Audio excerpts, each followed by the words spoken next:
Hey everyone, I have a great story about co-ops today. Oh, that must mean it's time for Food co-ops. now!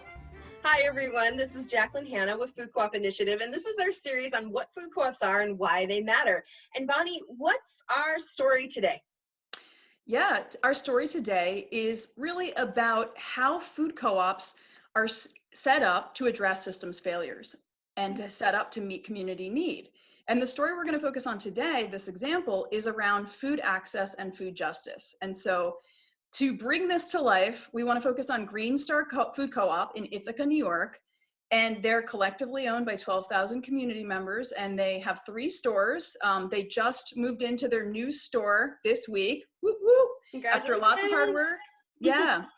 And so about 10 years ago, they noticed that they really wanted to address an unmet and growing need in their community, and help everyone in their community have access to healthy food. Right. And so what they put together is a needs-based discount, which gave people that were facing economic hardship 13% off every time they shop for groceries at the co-op. Wow. 13% every day on everything. Yep. Every day on everything. And so what they found over time was that, over the last almost 10 years, they've given $750,000 away in these needs-based discounts, and they're on track in the next couple of years to hit $1 million. So what does that mean? Does that mean it's just a charity, it's a giveaway? No. This is where the difference is with food co-ops, because food co-ops are collectively owned by their community and they're accountable to their community. People that are participating in this needs-based discount program, also, it's tied directly to member ownership of the cooperative. Now, what does that mean? It means you can run for the board of directors, means that you have all access to all the other benefits of membership, and that you're a partial owner of your grocery store along with other people in your community.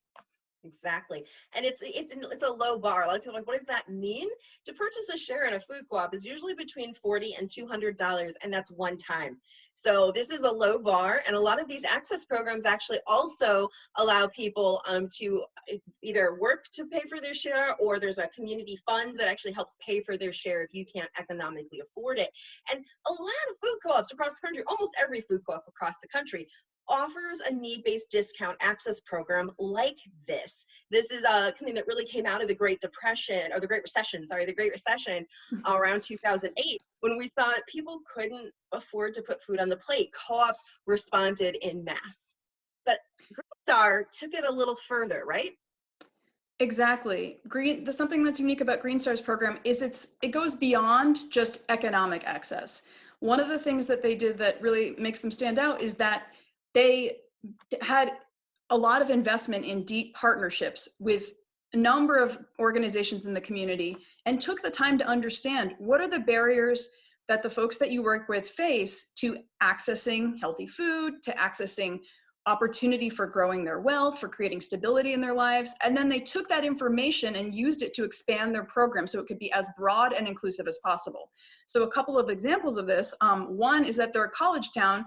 And so they thought about, well, who are the college students that are on Pell Grants that are having trouble affording healthy foods? And so they partnered with the college, brought in a lot of new member owners through the needs-based discount program. So they now are partial owners of the food co-op and are able to eat healthy while they're going to school, which is really important. I think a lot of people don't realize actually that food insecurity is a growing massive problem in college students. It's actually one of the greatest areas of growth of food insecurity issues hiding on college campuses. So that's phenomenal. That's just one example. They also think about how are our systems set up to exclude people, and how can we break down these systems as a cooperative that's accountable to our community. So another example is they partner with an organization that serves recently incarcerated community members and help bring them back and give them jobs, opportunities, etc. So that they partner with this program, have folks come into the co-op, give them a store tour, give them samples, and say, here, we want you to become member owners of this cooperative. And here's this needs-based discount program, and help enroll them into the program. That's saying, phenomenal. I yeah, mean, it's like, if you think about the experience of being incarcerated and coming back into the community, well, we know statistically from research, welcome is everything, opportunity is everything. And to be welcomed in and say, come own a piece of this grocery store and learn how to use it. We want you here and we want to make it accessible to you. I think that's just phenomenal. exactly. And just thinking about how is a grocery store business able to invest essentially $1 million in the next couple of years collectively into their community to make sure that their community members have access to be able to feed their families and put healthy food on the table. And you wouldn't be able to do that if you were a traditional grocery store that was just there existing to meet the needs of your stakeholders and line their pockets with profits, right?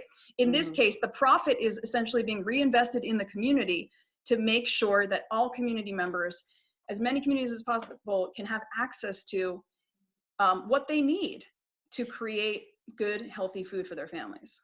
And I think that's a question that'd be in a lot of people's minds. Like, are these grocery stores, or are these then like charities or nonprofits? Like, what are we talking about? These are full-fledged grocery stores. Food co-ops are terrific grocery stores where you can do your regular grocery shopping. But because they're owned by us, because they're owned by the community they serve, they can make choices to invest in their community and its well-being over anybody's profit. So they have to be sustainable businesses that are run well and are financially solid. But any excess is invested immediately into improving conditions for their community in multiple ways. And I think in this case, Bonnie, you said GreenStar not only has worked to remove those boundaries to being involved with the co-op, but has some proven results. Exactly, that they found that over the course of the program, the needs-based discount program, over half of the participants are new to the co-op, meaning they were not using it before. And so it's proven that the program is actually successful in reducing these barriers and welcoming new community members to use the co-op. So shout out to GreenStar Food Co-op for this innovation and for constantly responding to and thinking creatively around how they can push themselves in so many ways to really meet their community need. That's what I loved what you told me about your interviews with GreenStar. So shout out to GreenStar, just that not only are they working to address these boundaries and these barriers to really feeling comfortable and participating in the co-op, but they know that that's ongoing work, and they're always looking for ways to do it better and to respond to the community. So that's just one example of how food co-ops are awesome. We hope you've enjoyed this. This has been Jacqueline Hanna with Food Co-op Initiative, and I'd like to give my shout out this week to the Delridge Grocery Co-op in Seattle, in West Seattle. They're serving a low-income community. They've been organizing for years. They now have a site and are building their store. They should be open and serving their community by this summer. Shout out to Delridge. Whoop, whoop, go Delridge. And this is Bonnie Hudspeth with the Neighboring Food Co-op Association. My shout out today goes to Monadnock Food Co-op in Keene, New Hampshire. They've been open for just 7 years, but they're already meeting their community needs so well that they're expanding, they're building out right now. And one of the reasons that this co-op was founded was to serve as a year-round stable market for farmers and producers. And over a third of their total sales are going directly to farmers and producers in their region. So shout out Monadnock Food Co-op. We love you. Woo! All Thanks, right. everyone. Thanks everyone for joining us. Keep cooperating. This has been Food Co-ops now. Bye. Bye, guys.